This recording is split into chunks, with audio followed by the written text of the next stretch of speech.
ఓం శ్రీ మహాగణాధిపతయే నమః శ్రీ మహాసరస్వత్యే నమః శ్రీ గురుభ్యో నమః హరి ఓం సదాశివసమారంభాం శంకరాచార్యమధ్యమాం అస్మదాచార్యపర్యంతాం వందే గురుపరంపరాం. జై గురుదేవ దత్త. పరమేశ్వర స్వరూపమైనటువంటి సృష్టికి నమస్కారాలు చేస్తూ సెప్టెంబర్ 1వ తారీఖు నుండి అక్టోబర్ 1వ తారీఖు వరకు గల కర్కాటక రాశి వారికి సెప్టెంబర్ నెల మాస ఫలితాలు ఏ విధంగా ఉంటాయో మీకు నేను తెలియజేస్తాను. సెప్టెంబర్ 1వ తారీఖు నుండి 17వ తారీఖు వరకు సంచరిస్తున్నటువంటి గ్రహస్థితి ఒకలా ఉంది. 17వ తారీఖు నుంచి సంచరిస్తున్నటువంటి గ్రహస్థితి ఒకలా ఉంది కర్కాటక రాశి వారికి.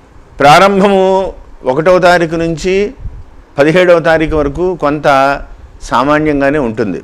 కొన్ని రకాలుగా చిన్నగా ఇబ్బందులు పడుతూ గతంలో జరుగుతున్నటువంటి వ్యవహారాల రీతి ఏవైతే ఉన్నాయో అవన్నీ కూడా అలాగే అనుభవిస్తూ ఉంటారు. మానసిక ఆందోళన, కోపం రావడం, తిప్పట, ప్రతిదానికి 1-2 సార్లు తిరగవలసి రావడం, ఏ పని పూర్తి కాకపోవడం, బంధుమిత్రులతోటి అకారణంగా గొడవలు రావడం, ఇవన్నీ జరుగుతూ నడుస్తోంది. మీరు అనుభవిస్తూ ఉన్నారు గత 17 రోజులుగా. ఎప్పుడైతే సెప్టెంబర్ 17వ తారీఖు వచ్చిందో రవి 3వ స్థానంలోకి ప్రవేశిస్తున్నారు. చాలా ఉత్కృష్టమైనటువంటి యోగం అనే చెప్పాలి 3వ స్థానంలో ఉన్నటువంటి రవి. అదేవిధంగా అదే రోజున కుజు భగవానుడు కూడా రాజ్యస్థానంలోకి సంచారం, భాగ్యం నుంచి రాజ్యస్థానంలోకి సంచారం. అదేవిధంగా సెప్టెంబర్ 23వ తారీఖు నుంచి రాహువు లాభస్థానంలోకి సంచారం. కర్కాటక రాశి వారికి ఒక రకంగా సెప్టెంబర్ నెలలో అనేక రకములైనటువంటి శుభ మార్పులు కలుగుతున్నాయి అని చెప్పడానికి ఈ గ్రహస్థితి చాలా ఉపయోగపడుతోంది. ఏమాత్రం సందేహించాల్సినటువంటి పని లేదు. ఖచ్చితంగా కర్కాటక రాశి వారికి మంచి రోజులు మొదలవుతున్నాయి. దాన్ని మీరు తెలివితేటలతోటి ఆ యొక్క అనుకూలతలన్నీ కూడా మీరు మార్చుకునేటువంటి ప్రయత్నం చేయాలి. అంటే ఏ విధంగా ఈ 17వ తారీఖు ఉన్నటువంటి వ్యవహారాల్లో అనవసరమైనటువంటి వాటిల్లో వెలిపెట్టకుండా ఉండడం, మీకు సంబంధం లేనటువంటి సలహాలు కూడా మీకు తెలుసున్నప్పటికీ కూడా ఆ సలహా పోని ఇలా చేసుకొని కూడా మీరు మౌనం చెప్పడం కూడా మంచిది కాదు. మౌనం వహించడం మంచిది. ఎందుకంటే అనేక రకములైనటువంటి భయంకరమైనటువంటి కష్టం అంతా కూడా మీరు పడుతూ ఉన్నారు. గురుబలం తగ్గిపోయింది, శని 7వ స్థానంలో ఉన్నారు, కుజుడు బాగోలేదు. గత 3 సంవత్సరాలుగా రాహు అనేక రకములైనటువంటి భయంకరమైన కష్టాలు పెడుతూ ఉన్నారు. మానసిక కష్టాలు, కుటుంబ కష్టాలు, అనేక రకాలైనవన్నీ కూడా మీరు ఎదురు చూస్తున్నారు. వాటిలన్నిటికీ రాహువు లాభంలోకి మారడం 23వ తారీఖు నుంచి ఒక యోగం, కుజుడు మారడం దశమ స్థానంలోకి అదొక యోగం. కాబట్టి మీరు అన్నీ కూడా ఒక సిస్టమేటిక్గా ఒక ప్రాజెక్ట్ రిపోర్ట్ తయారు చేసుకోండి. ఇది ఇలాగ చేస్తే మంచిది, ఇదిలాగ చేస్తే మంచిది అని. 17వ తారీఖు తర్వాత నుంచి నిర్ణయాత్మకంగా ముందుకు వెళ్ళండి. ముఖ్యమైన పనులు ఎన్ని ఉన్నా సరే, ఎంత ఎమర్జెన్సీస్ అయితే తప్పదు, ముఖ్యమైన పనులు మాత్రం 17వ తారీఖు వరకు, సెప్టెంబర్ 17వ తారీఖు వరకు వాయిదా వేయండి. కోర్టు వ్యవహారాలు, ఇటువంటి వ్యవహారాలు ఏమున్నా సరే మీరు వాయిదా వేయండి. ఆ తర్వాత ఆటోమేటిక్గా మీకు మంచి పిలుపు రావడం, మీ పనులు పూర్తి అవ్వడం, ఒక్కొక్క అడుగు ముందుకు పడుతూ ఉంటుంది. మానసిక ధైర్యం వస్తుంది. ఇవంతా కూడా కుటుంబంలో కూడా మంచి వాతావరణం నెలకొంటుంది. నూతన ఉద్యోగ ప్రయత్నాలు ఫలిస్తాయి. నూతన కార్యాచరణలన్నీ కూడా రూపుదిద్దుకుంటాయి. కాంట్రాక్టు రంగంలో ఉండే వాళ్ళకి మంచి యోగ్యతలు కనపడుతున్నాయి. సినిమా రంగంలో ఉండే వాళ్ళకి జన్మస్థానంలో ఉన్న శుక్రుడు కూడా యోగించడం మొదలు పెడతారు. ఇవన్నీ కూడా శుభ పరిణామాలని చెప్పాలి. ఖచ్చితంగా మీకు యోగిస్తాయి. కాబట్టి ఆ దిశగా స్క్రిప్ట్ని, అంటే 17వ తారీఖు తర్వాత దైనందిన కార్యక్రమాలు మీరన్నీ ఏ విధంగా చేసుకోవాలని తయారు చేసుకుని సెప్టెంబర్ 17 వరకు కొద్దిగా సామాన్యంగా గడపడం మంచిది. విద్యార్థులకు మాత్రం కొంత అనుకూలమైనటువంటి స్థితి. బుధుని యొక్క యోగం, అనుగ్రహం బాగుంది. విద్యాబలం, మీ ఆలోచనలన్నీ కూడా ఇంప్లిమెంట్ అవుతాయి. కష్టపడితే ఖచ్చితంగా మీకు విద్య యోగదాయకంగా ఉంటుంది. కాబట్టి ఆ దిశగా ప్రయత్నాలు చేయండి. ఎందుకంటే తొందరలో ఎగ్జామినేషన్స్ రాబోతున్నాయి. మీరు ఎదుర్కోవాలి, సంసిద్ధంగా ఉండాలి. గత కొద్ది రోజులుగా కాలేజీలు, స్కూల్స్ ఇవేమీ లేకుండా విద్య అడుగున పడిపోయింది. దగ్గరికి వచ్చేస్తుంది, ఇంకా అన్నీ మూసుకొస్తుంది. మీరు ప్రిపేర్ అయితే మీ యొక్క విద్యలో అభివృద్ధి కనబడుతుందని ప్రత్యేకంగా చెప్పదగ్గ సూచన.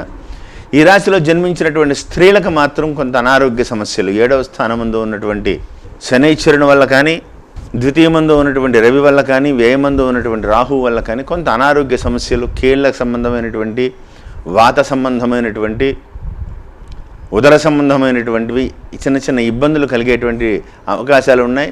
ఒకంత జాగ్రత్త వహించండి. అనవసరమైనటువంటి ఆవేశంగా ఇటువంటి నిర్ణయాలు తీసుకోవద్దు. ఆలోచనాపూర్వకమైనటువంటి దిగ్బలం, చాలా ఆలోచన అవసరం, పెద్దల యొక్క సలహా సంప్రదింపులు అవసరం. మీకు మీ వ్యక్తిగత ఏదైనా వ్యవహారంలో ఆలోచన మీకు తట్టకపోతే గురువులను సంప్రదించండి, లేదా తల్లిదండ్రులను సంప్రదించండి, లేదా శ్రేయోభిలాషులను అంతే తప్ప నేను అనుకున్నది కరెక్టు, నా ఆలోచన కరెక్ట్ అని కనుక మీరు అడుగు వేస్తే వచ్చేటువంటి రోజుల్లో జరిగేటువంటి శుభ పరిణామాలకి అంటే ఇవి ఏదైతే తప్పుడడుగు వేశారో దాన్ని సరిదిద్దుకునేటప్పటికే సరిపోతుంది. కాబట్టి ఆ దిశగా మీరు ప్రయత్నాలు చాలా జాగ్రత్తగా ఉండేటువంటి ఆలోచనతో ఉండండి. ఎక్స్పోర్ట్ రంగంలో ఉండేటువంటి వ్యాపారస్తులు ఈ నెల కొద్దిగా తటస్థంగా ఉంటే మంచిది. 17వ తారీఖు తర్వాత షేర్ మార్కెట్లో వాళ్ళకి కానీ, లేకపోతే ఎక్స్పోర్ట్ వ్యాపారస్తులకు కానీ 17వ తారీఖు నుంచి ప్రారంభం మొదలు పెడితే అనుకూలమైనటువంటి దిశగా లాభాలు పొందేటువంటి అవకాశం ఉంది. సాధారణంగా కర్కాటక రాశిలో జన్మించిన వాళ్ళు చాలామంది డాక్టర్స్ ఉంటారు. సినిమా యాక్టర్లు, డాక్టర్లు ఎక్కువ మంది కర్కాటక రాశిలో జన్మించిన వాళ్ళు చాలామంది ఉన్నారు. వాళ్ళందరికీ కూడా మంచి రోజులు వస్తున్నాయనే చెప్పాలి. ఈ కర్కాటక రాశిలో జన్మించిన వాళ్ళు ఈ యొక్క మెడికల్ రంగంలో ఉన్న వాళ్ళైతే మంచి లాభాలు గడిస్తారు. మీ యొక్క ప్రయత్నాలన్నీ కూడా ఫలిస్తాయి. రవి సూర్య భగవానుడు ఎప్పుడైతే సింహరాశిలోకి ప్రవేశించారో అక్కడి నుంచి ఈ కరోనా ప్రభావాలు ఇవన్నీ కూడా తగ్గడం మొదలవుతాయి. కాబట్టి ఈ మందులు అవి కూడా సృష్టింపబడేటువంటి మందులు కూడా సక్సెస్ఫుల్గా వస్తాయి. ఆనందకరమైనటువంటి వాతావరణం తొందరలో నెలకొంటుంది. భవిష్యత్తు తరాలన్నీ కూడా బాగుంటాయి. ఏమాత్రం భయపడవలసినటువంటి పని లేదు. కానీ కర్కాటక రాశి వారు ఎదుటి వ్యక్తుల మీద ఎక్కువ డిపెండ్ అయ్యేటువంటి ప్రయత్నం చేస్తూ ఉంటారు. ఓవర్ కాన్ఫిడెన్స్, ఖచ్చితంగా నాకు చేస్తారు, మంచిదే ఉండాలి, ఎదుటి వ్యక్తులను నమ్మాలి. కానీ అందున మీ వ్యక్తిగత జాతకాన్ని బట్టి చాలా నిర్ణయాత్మకమైనటువంటి విషయాలని చర్చించుకోవడం మంచిది. ఎందువల్లంటే మీ వ్యక్తిగత జాతకంలో జరిగేటువంటి విధి విధానాలు ఏదైనా తేడా ఉంటే ఈ గోచార ప్రభావం, ఈ ఇప్పుడు జరుగుతున్నటువంటి ఈ రాబోయేటువంటి మంచి రోజులు ఇవన్నీ కూడా డైల్యూట్ అయిపోతాయి. కాబట్టి అది ఏదైనా తప్పుగా ఉంటే, వ్యక్తిగత జాతకం ఏదైనా తప్పుగా ఉంటే దాన్ని పరిరక్షించుకోవాలి. ఒకసారి సరిచూసుకోవాలి.